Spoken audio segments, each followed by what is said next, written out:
Good morning বন্ধুরা, welcome to my channel.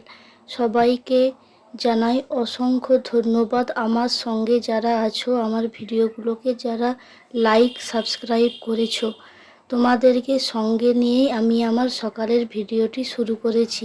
দেখো, আমি আমার ভগবানকে ফুল দিচ্ছি। এগুলো সব আমাদের গাছের ফুল। দেখো কত সুন্দর জবাগুলো ফুটেছে, লাল লাল, কত বড়, যেন ভগবানকে দেওয়ার জন্যই ফুলগুলো সৃষ্টি হয়েছে। খুব সুন্দর, দেখো দেখলেই যেন মনটা ভরে যাবে। সকালবেলা উঠে আমার সকালের সমস্ত কাজ সেরে আমার স্কুলে গিয়েছে। তারপর স্নান করে আমি আমার ভগবানকে ফুল দিচ্ছি, আর সেটাই তোমাদের সঙ্গে শেয়ার করতেছি। দেখো কত সুন্দর লাগছে, ফুলগুলো দিয়ে ভগবানকে সাজিয়ে দিচ্ছি। ফুল দেওয়ার পরে একটুখানি আমার গোপালকে তুলসী পাতা আর বাতাসা দিয়ে দেব। আর দেখো, আজকে বৃহস্পতিবার আছে, আমাদের বাড়িতে ব্রাহ্মণ পুজো করতে আসে, পুজোর জোগাড় একটু করে দেব। আর দেখো, ঘটিতে গঙ্গা জল দিয়ে একটু শিবের মাথায় জল ঢেলে দেব, ঠাকুরকে ধূপ দিয়ে দেব এবং একটু প্রদীপ জ্বালিয়ে দেব।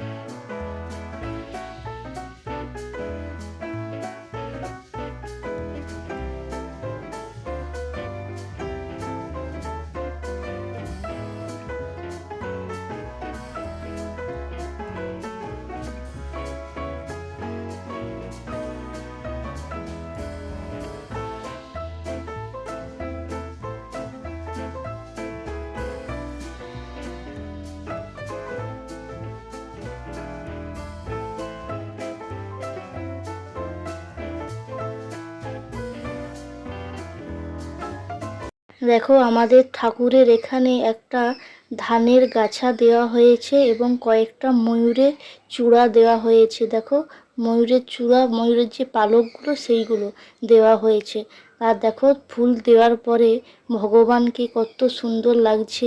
মানুষদেরও যেমন সাজিয়ে গুছিয়ে রাখলে খুব সুন্দর লাগে, সেরকম ভগবানকেও একটু সাজিয়ে গুছিয়ে পরিষ্কার পরিচ্ছন্ন করে রাখলে কত সুন্দর দেখতে লাগে। দেখো, সেটাই তোমাদের সঙ্গে দেখাচ্ছি। তোমাদেরকে কত সুন্দর করে সাজানো হয়েছে, ফুলগুলো দিতে আরও কত সুন্দর লাগছে। দেখো, আর ময়ূরের পালকগুলো দেখো, এইগুলো দেখা যাচ্ছে। ভগবানকে ফুল দেওয়ার পরে আমি আমার রান্নাঘরে রান্নার কাজে যাব। তোমাদের সঙ্গে একটা কিছু যে কোনো রেসিপি শেয়ার করব, যাই রান্না করব। তোমরা আমার সঙ্গে থেকো এবং পাশে থাকো। তোমাদেরকে নিয়েই আমি আমার ভিডিওটি শুরু করব। কড়াতে দেখো, আমি তেল দিয়ে দিচ্ছি। তেলটা গরম হয়ে গেলে মশলা দিয়ে আমি রান্নাটা শুরু করব। তার আগে আমি মাছগুলো ভেজে নিয়েছি, আর চিংড়ি মাছ আছে। আজকে চিংড়ি মাছের রেসিপিটাই তোমাদের সঙ্গে আমি শেয়ার করব। দেখো, কড়াতে শুকনো লঙ্কা দিয়ে দিয়েছি। সংসার করতে গিয়ে সবাইকে খাওয়াতে আনন্দ দিতে শিখে গেছি।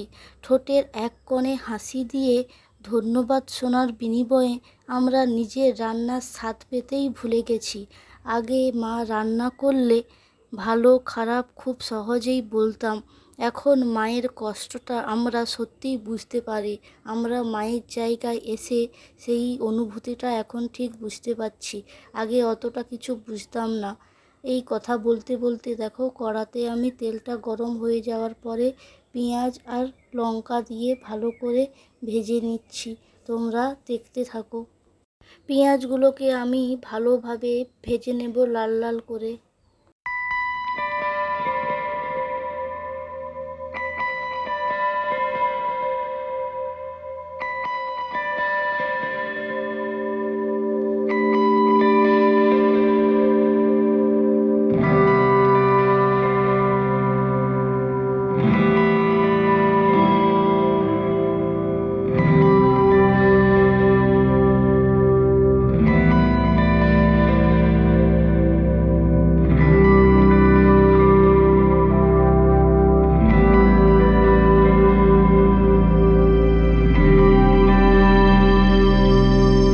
টমেটোগুলো আমি দিয়ে দিয়েছি।